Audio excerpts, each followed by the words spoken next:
Fox News contributor and former Secretary of State Mike Pompeo is in focus now, and great to have you. When you hear the White House senior staff say things like, "We beg to differ, he's doing so much," what is President Biden doing to handle the threats with China? Is it a secret? Maybe we don't know. Well, Harris, thanks for having me on. It's great to be with you again.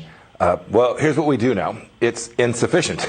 It hasn't delivered for the American people, right? So whatever actions he may have taken, right? He says, oh, we're doing all this on inflation. We've got raging inflation. He said, we did things right in Afghanistan. We had 13 Americans killed, and we left Americans behind. And now you have a Chinese Communist Party who is clearly testing him. And he said, no, we can't challenge them by even allowing a member of Congress to travel to an independent sovereign nation. Make no mistake about it. Harris, they see weakness. They see inaction. And the tyrants, the bad guys in the world, will try to drive a truck to that. And that's bad for Americans all across our country. It'll be bad for jobs. It'll be bad for our economy. And it'll be really dangerous if we have to put our soldiers, sailors, airmen, and Marines in harm's way to protect something that we could have deterred in the first instance. Talk to me about where Speaker Nancy Pelosi is going now. I mean, these are not the first times that we've seen high-ranking officials among, Americans go there. Heck, Dennis Rodman went to the peninsula, the Korean peninsula. However, the timing of it is interesting. And what it says about this president to have her over there just hop skipping wherever she wants to go. Yeah, the irony is that they're from the same party, right? We've seen this before where you see a Republican Congress or a Democrat Congress and a president of the opposite party, and they'd have a little tension in their diplomatic outreach. These are co-conspirators. These are people who've been working together an awfully long time.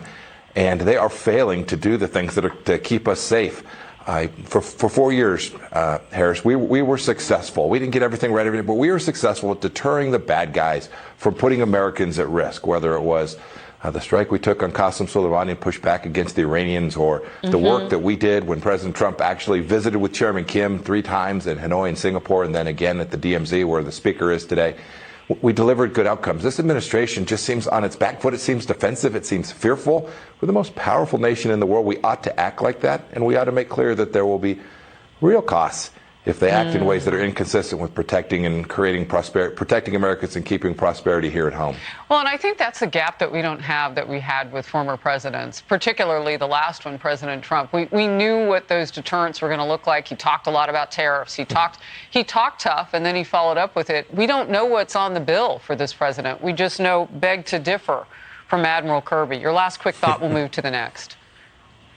Yeah, you nailed it. Beg to differ is something that the leader Xi Jinping in China will hear, and he'll say, yeah, I beg to differ too. Here, I'm going to launch some more missiles in and around Taiwan. Your point's exactly right. We didn't defend everything everywhere. We defended the things that matter. And when we drew a line, we lived up to the commitment that we'd made. That's the most important thing. Reagan knew it with peace through strength. We executed with our idea of putting the American people first in everything that we did.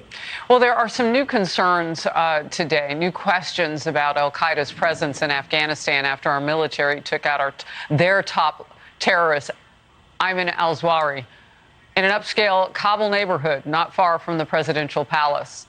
We all may recall that in August last year, President Biden downplayed al-Qaeda's presence after that debacle of a way and deadly way for our troops that he pulled out of Afghanistan. Let's watch together. What interest do we have in Afghanistan at this point with al-Qaeda gone?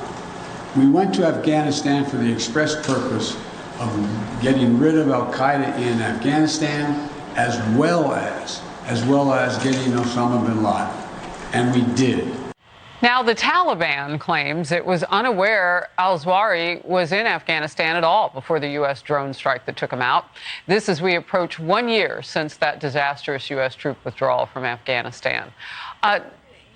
Secretary, I'm just wondering, I guess it's believable they wouldn't know because it is such a chaotic mess over there that we left behind. But they aren't the only terrorists on the ground. We sure do know that there are thousands of ISIS-K. Yeah. Harris, I actually don't buy the story. He apparently was staying at the home of a senior fellow named Siraj Haqqani, who's deeply connected to the Taliban. Maybe not every Taliban knucklehead knew, but the Taliban senior leadership were aware that Zawahiri was in and around it. And I do want to take a moment to tell my former colleagues at the intelligence agencies, well done. This was a decades-long effort to find Zawahiri and go after him. They did really good work, important work. The vengeance that we struck for the losses of 9/11 was righteous, and I'm really proud of all that they did, before me, during my time, and then after. It does send another note, though. This guy was in Kabul. You talked about it being an upscale neighborhood. Harris, it's not particularly upscale by American standards, but he was in the center city. And for us to do this kind of strike outside of Kabul is going to prove more difficult. And when I hear President Biden talk about the weakness of the weakness of Al-Qaeda, when I hear him talk about the weakness of Al-Qaeda, it reminds me of when President Obama talked about ISIS as the JV team. We can all remember that.